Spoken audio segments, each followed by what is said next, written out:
आज हम बात करने वाले बिहार के फेमस यूट्यूबर नहीं, अब नेता कहेंगे। नेता इसलिए कहेंगे क्योंकि पहले वो यूट्यूबर थे, पत्रकार थे, लेकिन अब वो नेता बन चुके हैं। मनीष कश्यप के बारे में फिलहाल हम आपको बता दें, मनीष कश्यप बीजेपी ज्वाइन कर चुके हैं और कुछ दिन पहले ही ज्वाइन किए हैं।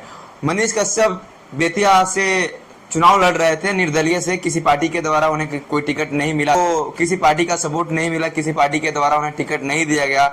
टिकट नहीं देने के कारण उन्होंने ऐलान किया कि हम निर्दलीय चुनाव लड़ेंगे। निर्दलीय लड़ने के बाद उनका लोगों के बीच जाना और अपने जनसंपर्क करते करते अपने गांव में जाकर वहां जनसेवा करते करते वहां देखते हुए मनोज तिवारी जी का फोन आता है, उनके द्वारा बुलावा आता है कि आप आइए मेरे साथ और मेरे साथ मिलकर काम कीजिए। तो मनोज तिवारी के द्वारा बुलावा आने के बाद वो तो उन्होंने एक मतलब थोड़ा सा भी क्षणिक नहीं किया, जो उनके सुख दुख में साथ देने वाले, यहाँ तक कि मनीष कश्यप के बहुत सारे लोग उनको सपोर्ट किए, उनके करीबी मित्र, उनके आसपास के रहने वाले, उनको दूर दूर से जाने मतलब पहचाने वाले लोग उनको सपोर्ट किया, उनको जेल से बाहर कराया। हालांकि उन सभी को बातों को टाड़ते हुए, उन सभी को बात ना मानते हुए भी अगर किसी पार्टी के द्वारा बुलावा आता है तो मनीष कश्यप बोलते थे कि हमारे जो मित्रगण है, जो मेरे माँ है, जो कहेंगे वही हम कर पाएंगे, जो कहेगी वही करेंगे। लेकिन उन्होंने किसी मित्र का बात नहीं सुना, डायरेक्ट उनको बुलावा आता है। बुलावा आने के बाद उन्होंने डायरेक्ट जाते हैं दिल्ली और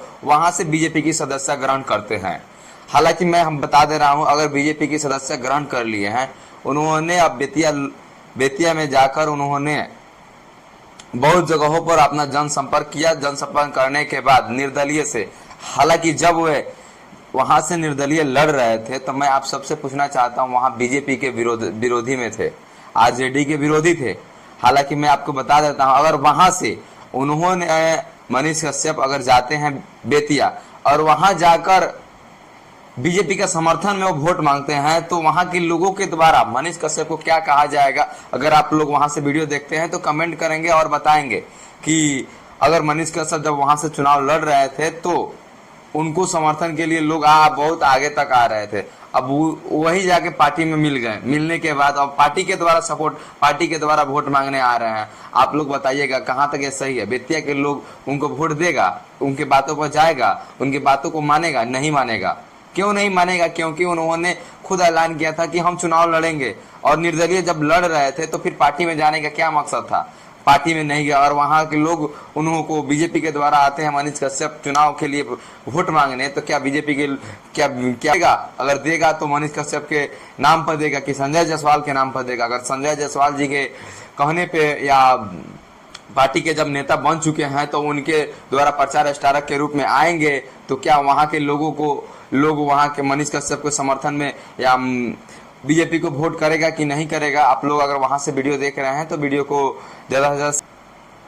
हालांकि एक और बात मैं बता दे रहा हूँ, मनीष कश्यप के जितने भी करीबी हित थे और मनीष कश्यप के बीजेपी में ज्वाइन होना, ये मनीष कश्यप के हित जितने भी मित्रगण थे करीबी, उन लोगों को बहुत बड़ा ठेस पहुंचा है। यहाँ तक कि उनके सुख दुख में साथ देने वाले, यहाँ तक कि उनके साथ साथ जेल जाने वाले लोगों को क्या ऊपर बीत रहा है, उनके क्या कहें, आप लोग खुद सुनिएगा। एक एक दोस्त उनसे नाराज हो रहा है। हालांकि मनीष कश्यप के द्वारा वहां की जनता, बेतिया की जनता के द्वारा इतना दूध से जब नहलाया जाता है तो बोलते हैं कि ये दूध से नहलाना, हम इन सभी माताओं का कर्ज अदा जरूर करेंगे। हालांकि आप लोग बताइएगा, इन सभी को ताड़ते हुए, इन सभी बातों को पीछे छोड़ते हुए मनीष कश्यप बीजेपी ज्वाइन कर लेते हैं। बीजेपी ज्वाइन करने के बाद अगर संजय जायसवाल के बीजेपी के प्रचारक के रूप में अगर वहां आते हैं बेतिया में, तो बेतिया में आने के बाद अगर लोगों ने उनको वोट दिया मनीष कश्यप के नाम पे, तो आप लोग क्या कहिएगा, क्या नहीं कहिएगा, कमेंट बॉक्स में जरूर बताइएगा। और वीडियो अच्छा लगता है तो वीडियो को शेयर कीजिएगा। जय हिंद, जय भारत।